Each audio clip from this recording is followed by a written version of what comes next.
เพลงเนี่ยโอ้ตอนนี้ก็ได้มากระเดือยเนาะเพิ่นยืนกินยังซีเลยเนาะอยากกินมื้อใดก็เด็ดเอาเลยโอ้คักเนาะสัตว์กับน้องลานมื้อนี้แซ่บบ่แต่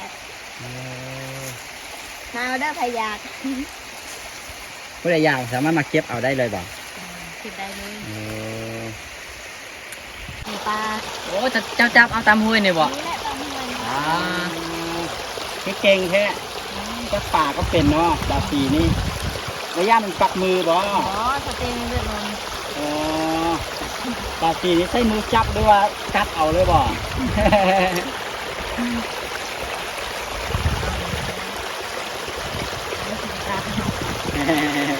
ปาตีหันหน้ามันน้อยหนึ่งก่อนประมาณนั้นตอนป้าเดี๋ยวได้หันมาตื้นหันมาเศร้าเงาวะทุกคน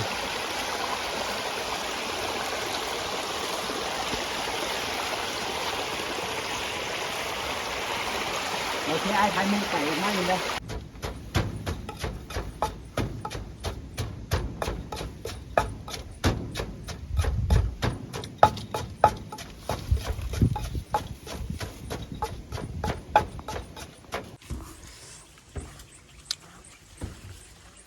โอ้ติดไกลพอดไกลพอละ0.6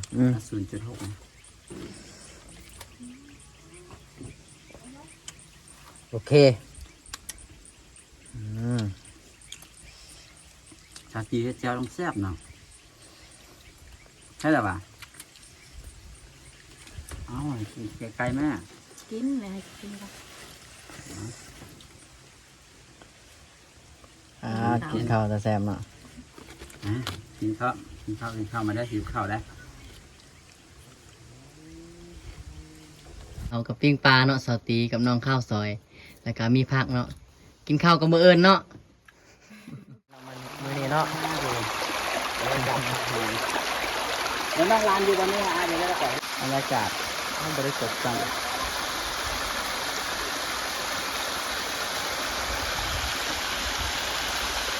แป๊บนึงเด้อแนมไปปลาย ไปปลายโอเคทุกคนตอนนี้สาวตีสิพาทุกคนไปเก็บมักเดือยก่อนเนาะเก็บมักเดือยมากินเล่นนี่แหละจังหน่อยนี่เนาะกินแท้เนาะกินแม่นวะอะไรเองนี่3 ประทันสาวตี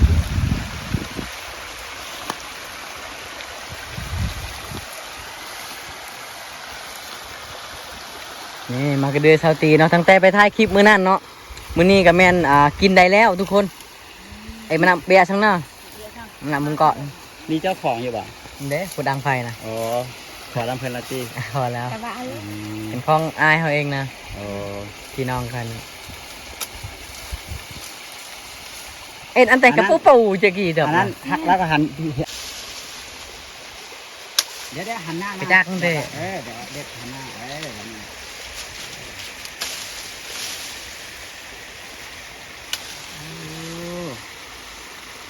แปะเจอมากี่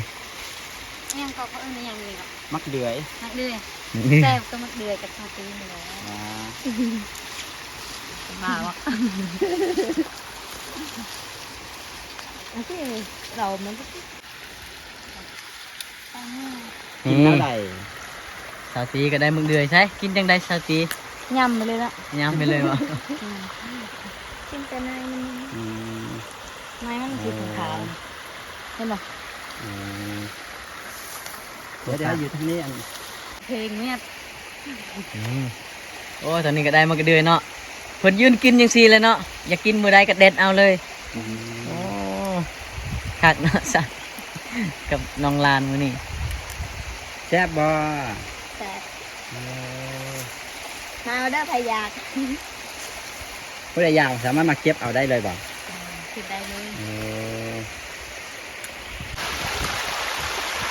ไปกันทางไปมากิน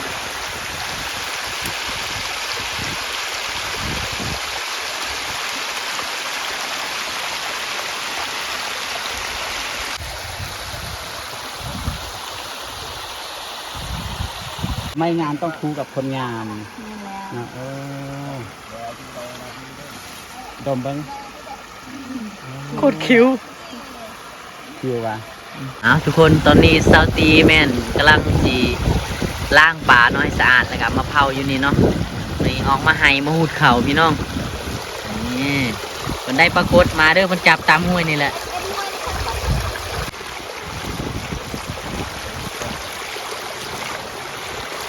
มีฟันครับ สตีได้ยังกินมื้อนี้ มีปลา โอ้เจ้าจับเอาตามห้วยนี่บ่ นี่แหละตามเงิน อ่า คือเก่งแค่จักป่าก็เป็นเนาะดาปีนี่ระยะมันปักมือบ่ อ๋อสเต็มเลือดลม อ๋อดาปีนี่ใช้มือจับหรือว่ากัดเอาเลยบ่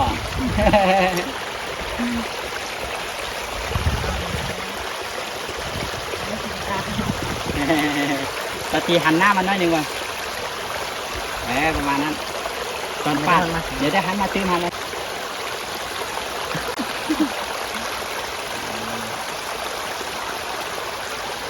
โอ้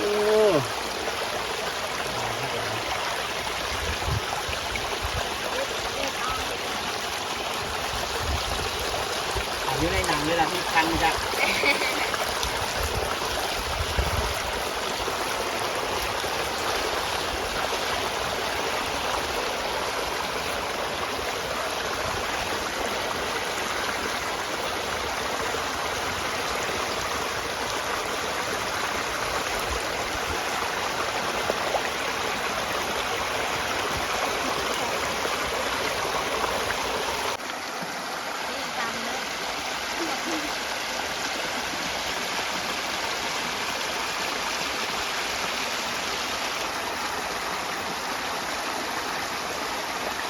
ยิ้มเลยเด้อ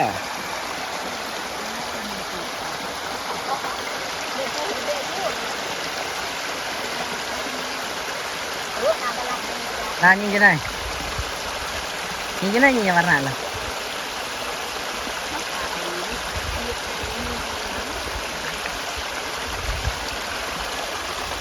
นี่น้องร้านกับน้องตีกำลังแต่งกินพี่น้องหลังจากหูดข้าวแล้วเนาะเพิ่นหูดข้าว5ก็ได้ประมาณ7กระสอบเนาะบัดนี้สิกินข้าวเที่ยงเพิ่นก็ได้ปลามาเจ้าตีได้จับปลาอยู่ห้วยแห้งนี่เนาะได้ไล่โตเลยทุกคนแล้วก็มีผักมียาพร้อมวันนี้เพิ่นสิปิ้งปลาแล้วก็กินกับพักเนาะทุกคนเนาะโอ้ยแสบเลยได้บรรยากาศเลยแล้วก็บรรยากาศหนาวพี่น้องเอ้ยอากาศเริ่มหนาวแล้วสาวล้านกับสาวตีเนาะก็ได้ดังไฟเนาะพิงไฟไปพร้อมทุกคน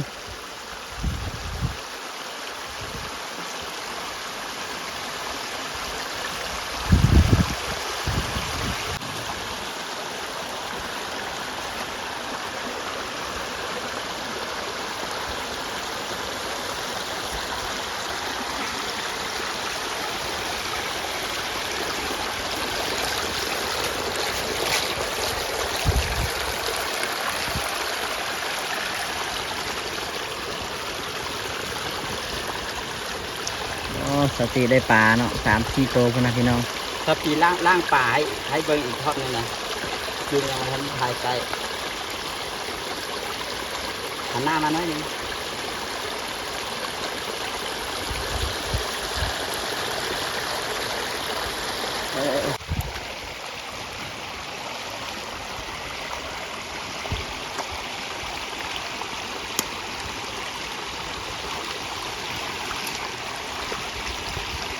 ต่อไป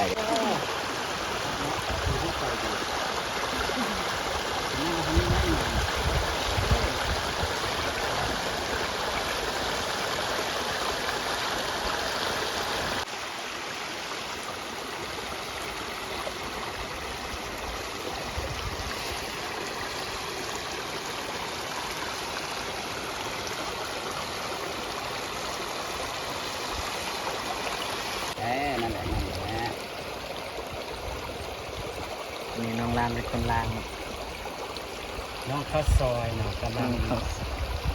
ล่างป่าล่างผักเด้อที่เฮ็ดกินอยู่กลางไทยนะครับบรรยากาศนี่ก็คือสุดยอดดีเลยขึ้นกำลังดังไฟขึ้นน้องปี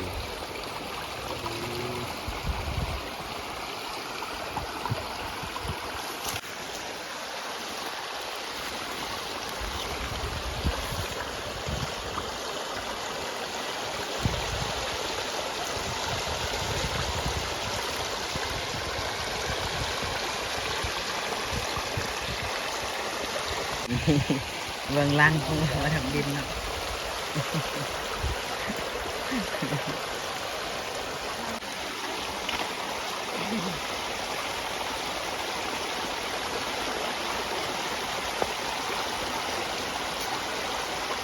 น้องตีเฮ็ดอย่างเศร้าอะเงาอะ ทุกคน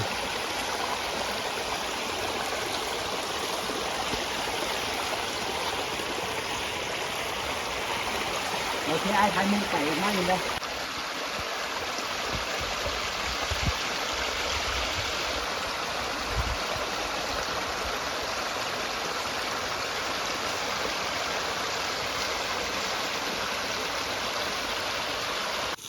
ทุกคนตอนนี้น้องตีกับน้องลานกำลังสีแต่งกินอีกเนาะน้องลานหรือว่าน้องข้าวซอยเนาะกำลังดังไฟอยู่กองเทียงเนาะ มวนก่อนเนาะ แล้วก็สาวตีเนาะกำลังตำบักเพชรอยู่เทิงเทียงเนาะมื้อนี้สาวตีจะบ่ได้ฮอดบ่ได้นอนให้แล้วเด้อบัดนี้ข้าวกับไก่สิเบิดแหละทุกคน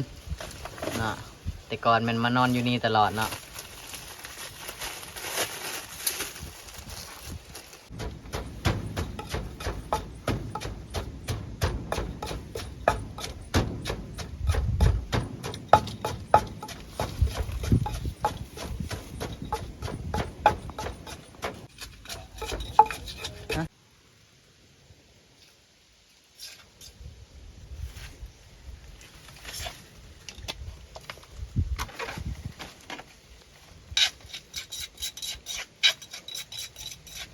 เฮ็ด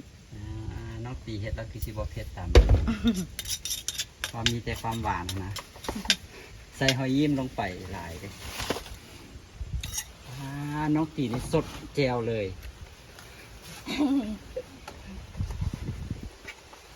ก็ขอกินหน่อยอันนี้นะนี่เอาอันนี้ก่อนเสียเอ็นจะเอ็นส้มน้ำ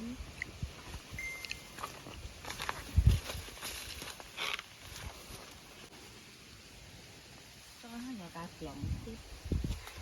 เสียงตา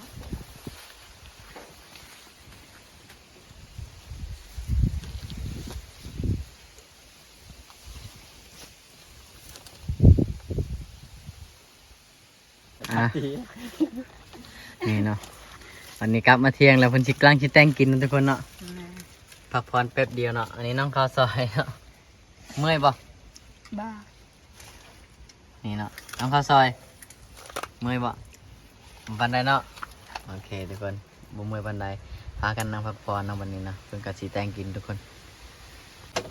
ตอนนี้สาวตีแม่นปิ้งปลาแล้วเนาะกับน้องข้าวซอยเนาะกำลังสิกินข้าวเที่ยงเนาะอยู่เที่ยงไห้พี่น้องเนาะนี่ผมได้ปลามาเนาะสตีจับที่มีโลดเนาะปลาสดๆฮ้อนๆเนาะ ก็ขนม ทุกคนมากินข้าวกับสาวตีเนาะมื้อนี้เนาะมาเด้อมาเด้อผู้ใดอยากเด้อพี่น้องมีของกับมีของแกงครบเนาะมื้อนี้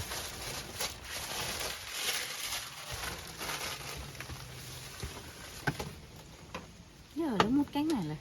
เอาเด้ออะไรก็กุ้งฮะเลยเรียนเสร็จแล้ว ปิ้งปลาเนาะทุกคนเนาะ อันนี้นะนั่งกันนะ มันโดนนะระเบิดบอก วิวทางไหนมุมทางไหนงามมุมไหนงาม มุมนี้แล้วไง มุมนี้ล่ะ เดี๋ยวสิเห็นไปทางพุ่นบ่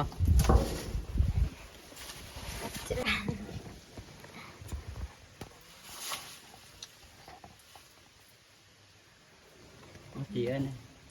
มาเด้อกินข้าวเด้อ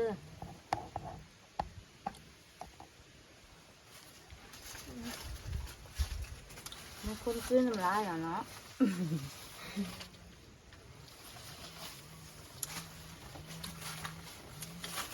กินข้าวตาแซ่บเนาะ โอ้ยตาแซ่บแท้พี่น้องกินข้าวกับปิ้งปลาเนาะสาวตีกับน้องข้าวซอยแล้วก็มีผักเนาะกินข้าวกับมื้ออื่นเนาะ เดินเลยเด้กินนะ มาพี่น้องกินข้าวเนาะโอ้มามุ่นยี่ห้อละ เที่ยวไม่ย่าไหนเลย มุ่นจ้ะ เอาไว้กินเรื่องอะไร มาเด้อพี่น้องกินข้าวกับน้องตีแล้วก็น้องข้าวซอยเด้อเห็นเพิ่น บ่ เป็นเจ้าเขาก็ตัดมา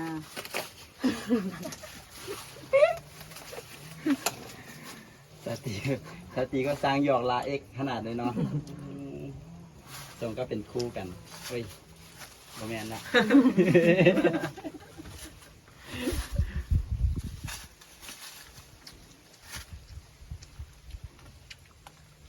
ก็แหละเรื่องไปเรีย แซ่บพี่น้องเอ้ยกินข้าวแล้วบรรยากาศดีๆแบบนี้ แซ่บอันนี้มีคนขึ้นน้ำลายเนาะ กินข้าวอยู่เที่ยงไฮ้เนาะ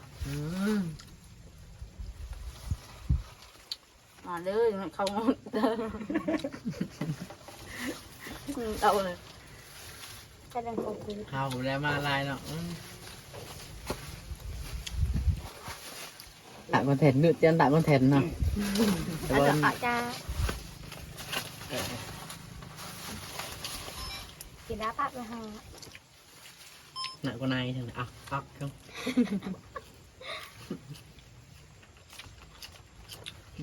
แซ่บพี่น้อง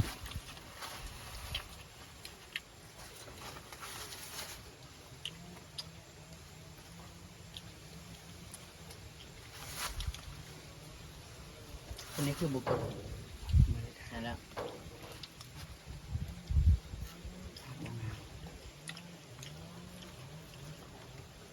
เราเอาไงไปกล้วย กล้วย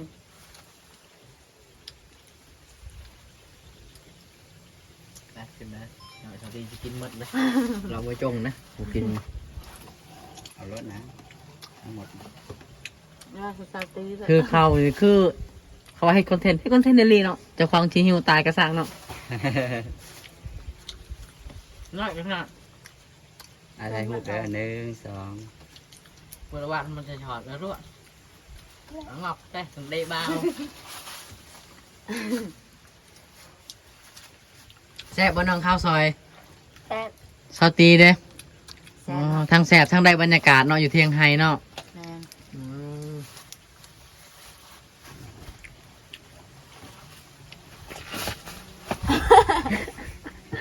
โอ้ยแห้งเลยคนมือจริงเขา ว่าพอแล้วตายเลยจะไม่แห้งเลยตัดน้ำมันน้ำนี่อ่ะ เจ๊ก็ ฮะ เจ๊ก็ เจอไหมครับใช่ แอมเชน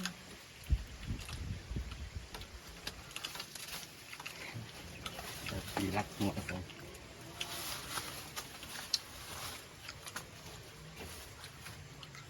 กินไปชมบรรยากาศไปเนาะชาตรีกับน้องข้าวซอยมุดยอดเลย ไปแล้วตอนนั้นนะ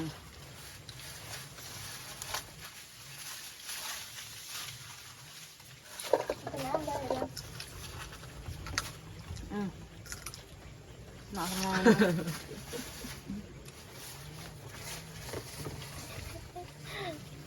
แต่กันmẹ ăn chạy nhẹ nhẹ đôi ạ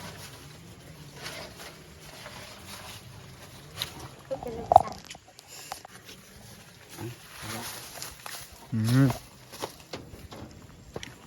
บรรยากาศเนาะทุกคนเนาะมาเตอะ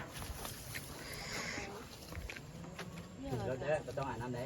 นี่ทุกคนโอ้สาวตีกินข้าวตาแซ่บข้างเนาะนี่ไอ้แบบดินจะนั่งอยู่นี่เลยครับเดี๋ยวค่อยถือกล้องให้ก็ได้ เอาให้ใส่ โอ้มันติดไกลพอด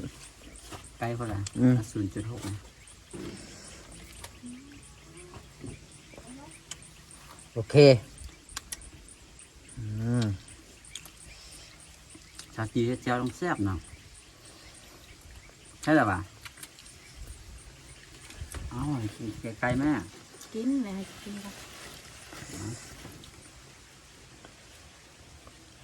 กินข้าวตาแซ่บเนาะ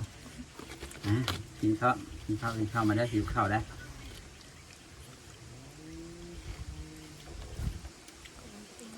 เจ้าบ่อิ่มเถอะนะมาแม่กินอีกแม่สาว ล้านใส่จานหนึ่งไหม đây nè อิ่มแล้วบ้าง kín đây nè ไปก็ไปลองซ้ำ บ่าวเวียงจันทร์กับชาวสวรรค์เนาะพากันกินข้าวเนาะทุกคนเนาะ กินข้าวอยู่เที่ยงเนาะชาวสวรรค์พาบ่าวเวียงจันทร์ไปหูดข้าวเนาะแล้วหูดห้ากระไดประมาณบ่ฮอดกระยังเนาะเราว่าเมื่อยละพาไปพักผ่อนเนาะ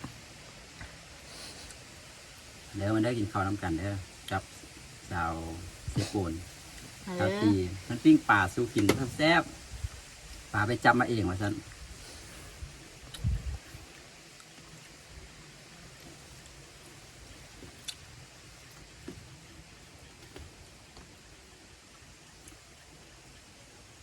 เนี่ยห้อยพอละ แซ่บบ่ แซ่บได้เลย ห้อยพอละ